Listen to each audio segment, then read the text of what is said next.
अस्सलाम वालेकुम गाइस। आज हमारा व्लॉग शुरू हुआ है, तो जैसे ही हम कोई सवारी उठाते हैं तो आपको दिखाते हैं। लेकिन उससे पहले मैं आपको अपनी एक सवारी उठाई है तो कुछ देर पहले, तो सवारी का नाम जो था वो बड़ा अजीब था।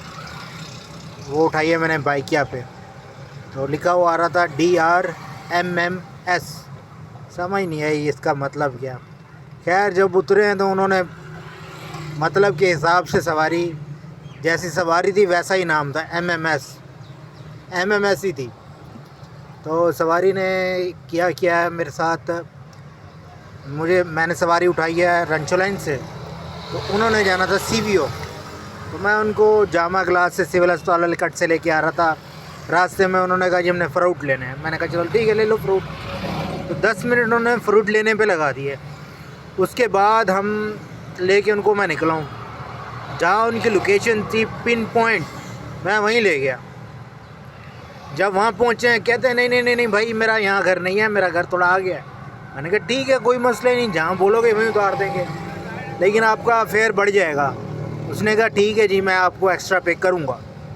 खैर जब लेके गए हैं उसको उसके घर तक, उसका घर CVO के कट से एक कट और आगे, फिर वहाँ से सर्विस रोड और अंदर सोसाइटी में था।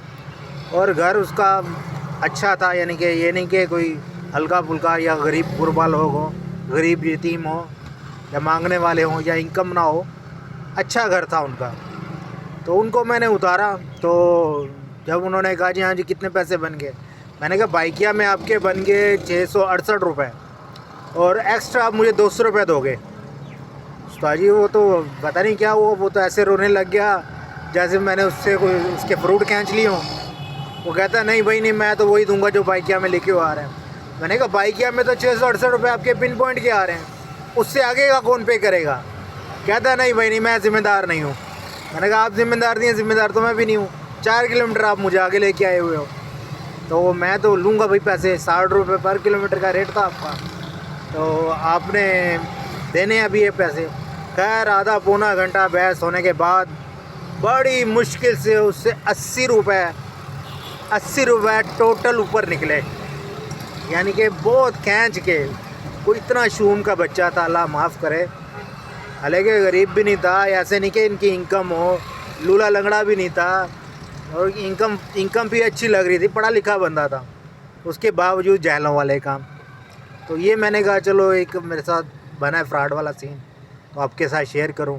तो जितने हमारे भाई बाइकियाँ चलाते हैं या इंड्राइम जंगो चलाते हैं, वो ऐसी कहानियाँ रोज़ उनके साथ होती हैं बेचारों के साथ। तो इसका कोई हल मुझे नज़र नहीं आ रहा अभी तक। तो आप देखो, आप तो जब भी आप बाइकियाँ करवाओ या इंड्राइव जंगो करवाओ सवारी में से, तो कोशिश करो लोकेशन ठीक डालो। जब लोकेशन ठीक डालोगे तो आपकी किसी के साथ कोई बहस होगी ही नहीं। आपको जगह पे उतारो, पैसे लो, ख़त्म। अगर आपने आगे पीछे कहीं और जाना है तो आप फिर एक्स्ट्रा पे तो करना पड़ेगा ना फिर। और तो फिर कंपनी तो इसमें हाथ खींच लेती है। कंपनी वाले तो पिन पॉइंट तक के ज़िम्मेदारी लेते हैं। वो तो कहते हैं भाई हम तो यहीं तक के हैं। चलो थोड़ा बहुत आगे पीछे तो समझ में आता है, यानी कि इस गली में नहीं तो अगली गली में, ये बात तो समझ में आती है। वो लेकिन 2-2, 3-3, 4-4 किलोमीटर आगे लेके जाना गलत बात है ये। तो सवारी को भी चाहिए एहतियात करें, और रिक्शे वालों आप भी ज़रा ख्याल से चलाओ। आजकल फ्रॉड बहुत हो रहा है बाइकिया में, इन ड्राइव में, यंगों में भी। सवारी बोलती कुछ है, करती कुछ है। होती सवारी के लिए रिक्शा बना है, लेकिन वो समझते हैं कि हमने ये लोडर करवा लिया तो लोडिंग कर देते हैं। तो इसके ऊपर भी बच के रहना चाहिए। अगर आपको मेरी ये बात सही लगी हो तो आपने मेरा चैनल सब्सक्राइब करना है, ताकि मैं आपके साथ फिर दोबारा ऐसी कोई अगर मेरे साथ वाक़या हो तो मैं आपको बता सकूं। सब्सक्राइब लाजमी करना है, लाइक लाजमी करना है, शेयर भी करें, कमेंट भी करें, और जिसके साथ ऐसा वाक़या बन चुका है वो भी कमेंट करें।